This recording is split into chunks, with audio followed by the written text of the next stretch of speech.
The road to getting what you want, the road to success, no matter what it is not a straight one. It's full of twists and turns and ups and downs and challenges and times when you're going to feel like you are back at square one. Most people don't find out what will be required of them in order to get what they want until they are far enough down that road to find it out for themselves, and not in particularly conscious ways. Today I'm going to reveal the untold prerequisite for getting what you want so that you can be more prepared and have a far more conscious relationship with this road to getting what you want and the many gates you will encounter along the way.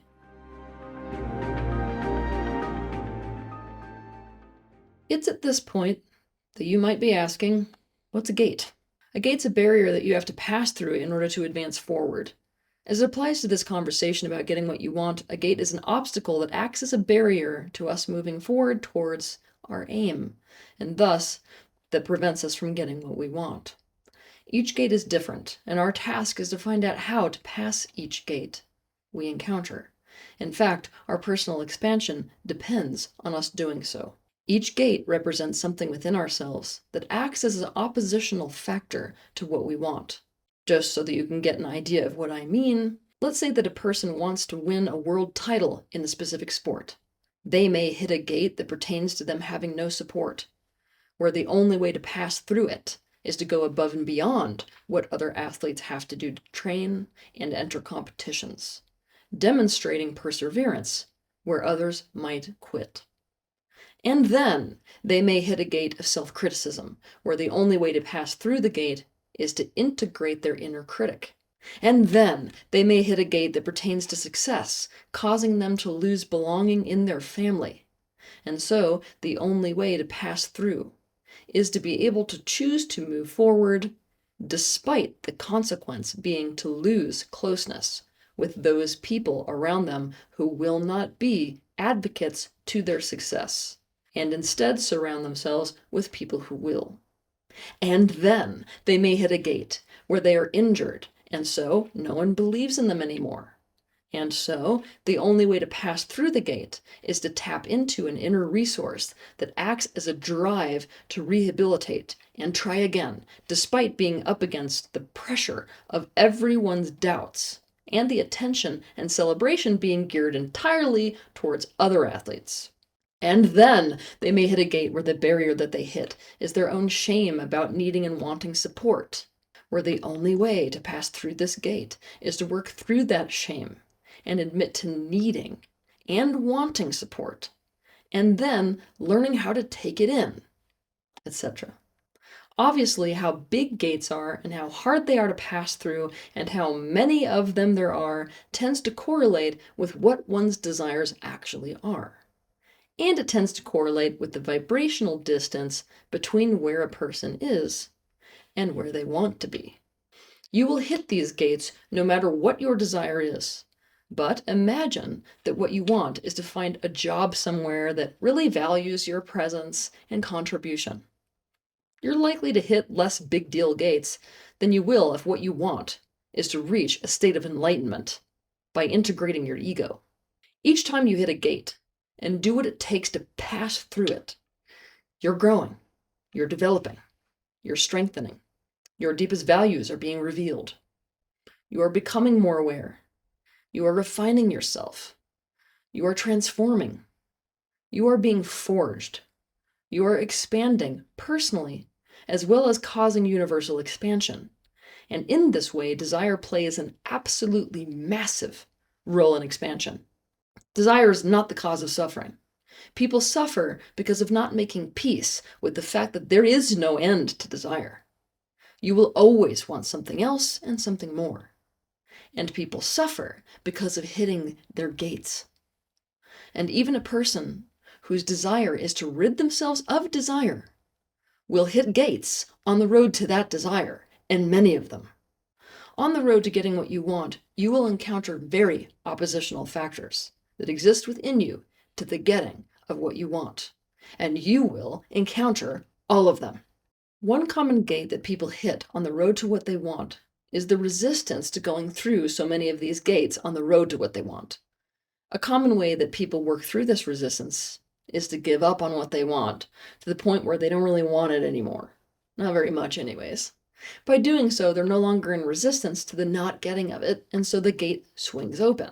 This is why you may have observed that people often get what they want when they don't even really want it anymore. It is also why the author of The Never-Ending Story chose to make this the final test for Atreyu.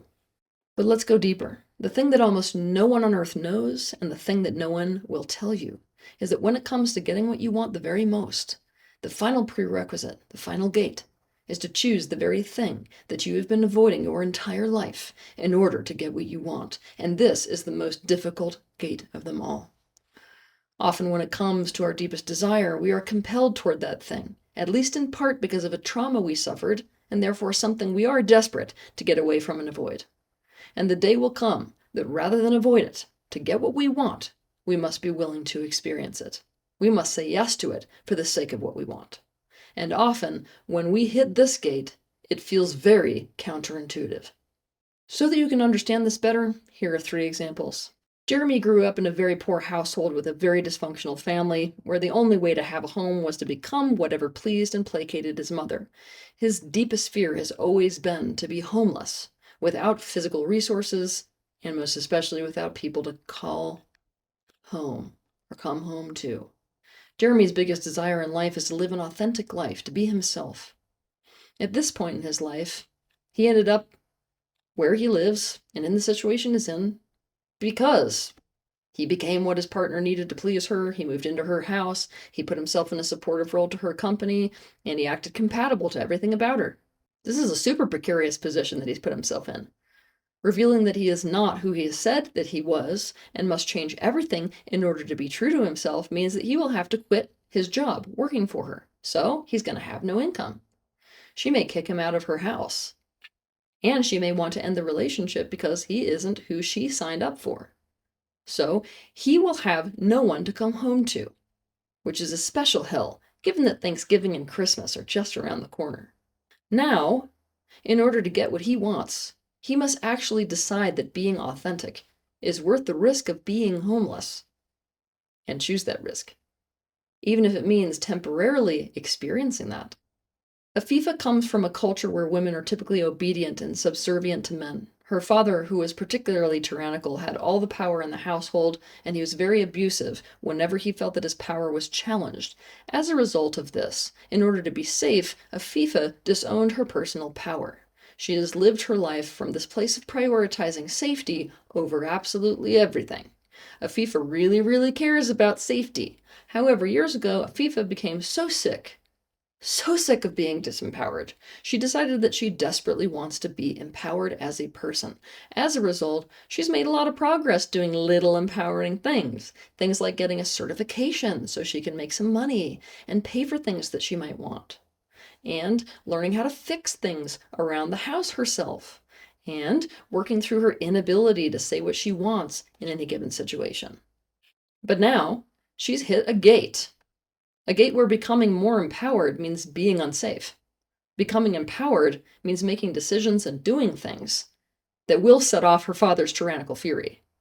Becoming empowered means upsetting the people in her culture, which is likely to lead them to cause her pain, emotionally and even potentially physically.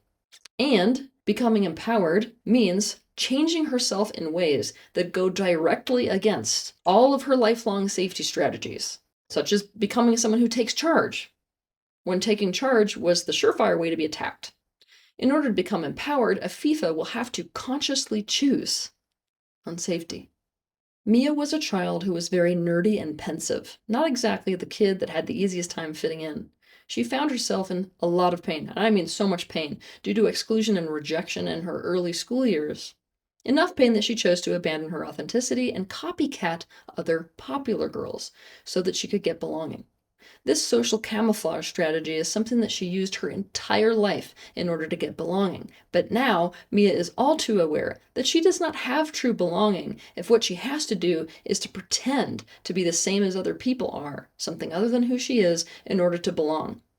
She sees that in order to find true belonging, the gate she must pass through is to face and choose likely rejection and ostracization, the very thing she has spent her entire life trying not to experience. Wei was completely alone for the first half of his life. He was the scapegoat of a very emotionally cold family, and to make matters worse, he was prevented from having friends. His deepest connection was with a parakeet the family owned. He spent 20 years building very deep friendships, cohabitating with many people, partnering up with people on various endeavors, and as an adult, Wei is on a very big mission. He's actually a political activist. He especially believes in freedom of expression and does not believe that the government should be able to suppress and imprison those who speak out against the government on their various agendas. Wei has had to pass through a boatload of gates on the way to what he wants, which is to change the way people in his country are governed. But now, he has met the most dreaded gate of all. 6 months ago, Wei organized a public assembly to protest the imprisonment of a man who spoke out against the ethnic persecution being carried out in a province of their country, and with it to demand the right for free speech. This assembly turned ugly.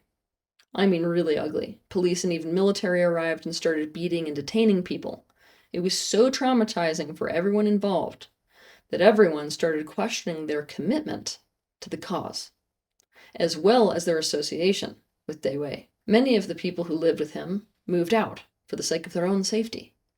All but one of the people who partnered up with him to bring about a cultural revolution left the cause, pledging only their support in their desire for him to succeed. The person who stayed spends their days questioning whether it was the right decision to make or not, and whether they're strong enough.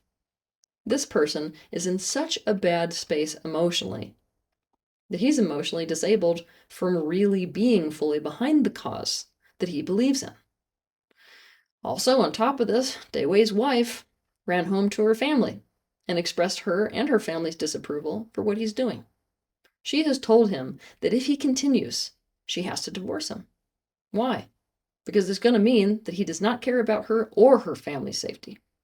Wei has now found himself in the position where to advance forward and have a chance at getting what he wants, he must actually choose aloneness for the sake of what matters most to him. When you hit this gate, you will struggle to accept it. The position you are in will feel so impossible to face and experience, it will shock you. Every single adaptation that you develop within yourself in response to that dreaded thing, or in order to avoid that dreaded thing, will be called into question and either let go of or altered. You are likely to feel like the universe is cruel. You will feel like you are in the worst lose-lose of all time, and therefore ripped in two. And you will feel like you are at square one. And you will have to make the decision to go through this gate by being willing to say yes to the very thing you have been running from your whole life, without knowing whether or not it will lead to any results, whether or not it will actually get you what you want. Your vote for what you want has to be this strong. Strong enough that the choosing of it is not conditional upon whether you actually do get it or not.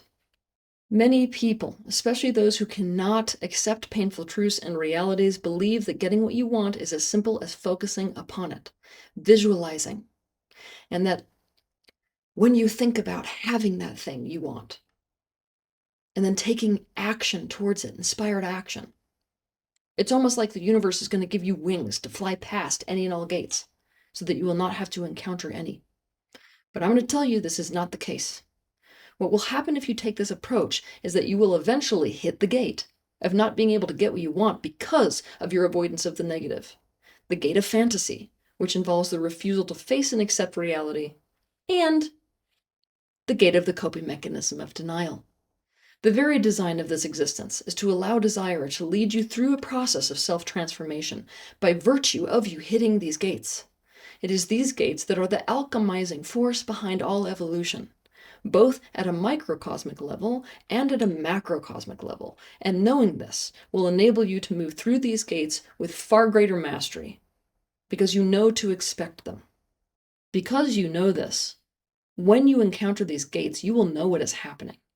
You will know that the only way forward is to consciously take on that gate with your own free will and the willingness to engage in that process of the alchemy of self. Have a good week.